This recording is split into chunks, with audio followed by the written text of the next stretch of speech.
I want to turn to the war between Israel and Hamas in Gaza. What is your view of this war? I think when you call it a war, you're doing a disservice to the people who are having their limbs blown off by some of the most advanced technical weaponry on the planet. It is a genocide and it is disgusting. And it doesn't matter which side of the political spectrum you fall on. When you observe a genocide in front of your very eyes, you should be disgusted. Which side is waging genocide? The Israelis are genociding the Palestinians, and you know it as well as everybody else does. That. Well, then it seems like your bosses are not allowing you to know it. What do you think of what Hamas did on October the 7th? Why are you starting the story in the middle, I Pierce? didn't. I just asked you about the wider war. I'm now asking you specifically about Hamas. I cannot professionally answer that question without talking about the context that led up to October 7th. Well, nothing, to my mind, justifies what happened on October the 7th. Nothing justifies what happened before October the 7th, Pierce. This is the exact point. So you're talking to a man, I don't know what answer you expect from me, because let's forget the fact that I'm a Muslim. You're talking to a man who is fighting oppression to the best of his ability because he believes that the people in charge of the world are enslaving us all, to the point where I detriment my own life. I end up in a jail cell because I'm speaking against oppression. What is your reaction to what happened on October the 7th? Sure, I'll answer the question professionally. I do not condone the loss of human life on either side. I think anybody doing anything which directly damages civilians is disgusting and abhorrent. However, I would be an amateur if I could not sit and pretend I do not understand the motivations behind either side. This is not even me taking a side. I understand why Israel is doing what it's doing. I understand why Palestine is doing what it is doing. However, I still call the Israeli actions absolutely abhorrent and genocidal. Okay, we're going to come to Israel's actions. For me to sit on the outside in Romania with no personal involvement in Israel-Palestine, it's easy for me to say, yes, it was an act of terror. However, if I was in Gaza, if I was in an open-air prison, if my family had been annihilated by bombs from the sky, if everybody I knew had suffered the loss of a loved one, if I had no chance of any kind of freedom or democracy or standard of life, would I believe it was an act of terror, or would I believe it's an act of resistance against oppression? You have to be very careful how you answer these questions. So what do you think?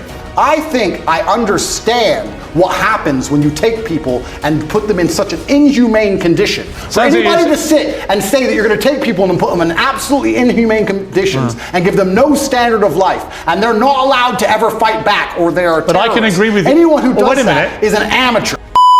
Well, let me answer the question for the final time. I am a realist.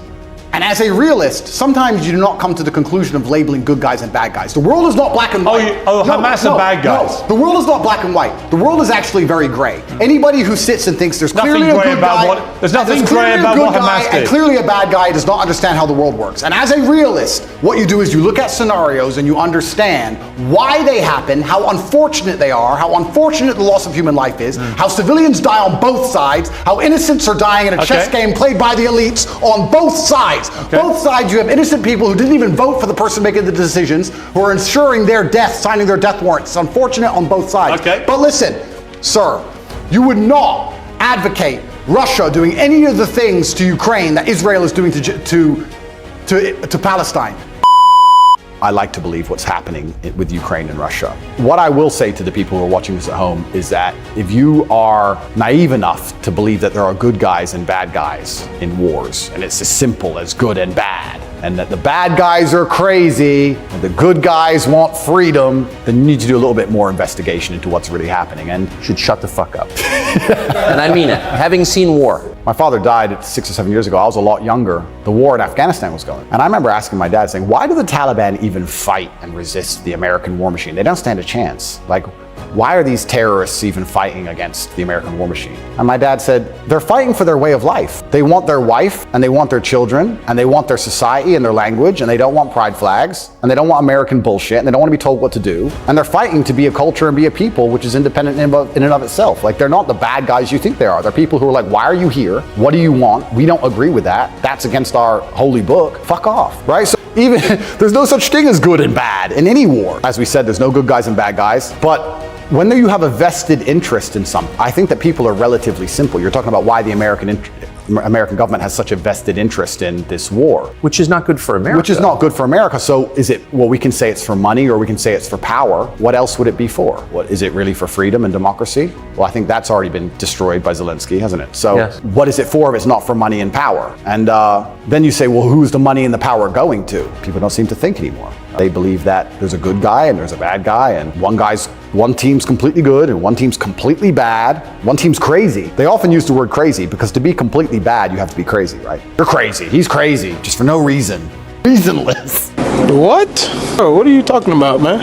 If I believed, or if Israel believed, that one of the people in your house was a terrorist and decided to destroy your entire house and kill your entire, would you sit and say, well, maybe there was a terrorist inside, I accept that? Or would you be enraged? Genuine question. I don't think you can take an individual person's response. Well, it's a bunch of individual people in Gaza. They're people, individuals with thoughts and dreams and aspirations which are being annihilated. 15-year-old girls without legs because of cruise missiles. Let's come to they that. are individual people. They're not cattle, Piers. Let's come to They're that. people. The question is it a just war for Israel to go after Hamas? And if it is, and you believe as I do, Hamas has to be got rid of, how do you do that? This from a humanistic perspective, right? And like I said, you've talked to people more knowledgeable than me on the details of the subject. Right. Listen to me very carefully. I thought we lived in a democratic society. You just said 35,000 Hamas terrorists, and this is the thing that's most upsetting to me. This is what genuinely upsets me. Israel intelligence will say a guy's a Hamas terrorist. Has that guy gone to a court of law? Has there been a democratic process? Has he been proven to be a terrorist? No. They've just decided from their intelligence that couldn't see an invasion coming from hundreds of miles away. So this intelligence is actually no. It's not great. No. So they've decided this person might be in intelligence without court case, without any kind of democratic process. And because of that, they've decided to annihilate civilians along with him. And it's all just collateral damage and nobody should care. That is not a humanistic perspective. And that is disgusting. And any person in the West who is advocating for that is a hypocrite. Because if it was turned on them, if the American government said, we think the person in your shopping mall, one of the people you were shopping alongside in the mall, might have committed a crime. We didn't take them to court. We think they might have. So we killed your whole family. Get over it. So the last time is a clown and a hypocrite. Given that Hamas last week said we're going to try and do the same thing again and again and again, what would you do to defend the people of Israel? Good question. They have the Iron Dome, which is largely effective. I think that their border security is usually effective. It's very interesting that it wasn't on. So you would say they would do nothing other than tighten up security? I think if I was truthfully, I'll answer the question. If I was truthfully in charge of Israel, I would have found out how our border was penetrated. I would have made sure that was impossible to do. I would have had large conversations and discourse during that period, which would probably take weeks to ensure that my border was impenetrable because we were at no genuine threat of a repeat attack. And then I would make it clear that there will be some repercussion unless there would be some repercussion unless we can come to peace terms. I don't think Hamas doesn't want peace. Of course not. But I'm saying that's their stated position. Of course. So there's not mean okay, but you're asking what I'd do. I would have found out. First things first. I'm a man. So first things first, you fix the problem. Okay, our border's been penetrated. How do we make sure that doesn't happen again? How did it happen? Internal investigation. Let's make sure the border is secure. Now our civilians are safe. Our civilians are safe, which buys us time. Let's have a conversation to see if we can actually reason with Hamas. If we can't, then there might be some military intervention. Then what? But there certainly wouldn't be bombing hospitals, cruise missiling refugee camps. There wouldn't be any of the things that's going on now. Absolutely not. You wouldn't try and attack the people that did it. No, because this is a rushed and emotional response.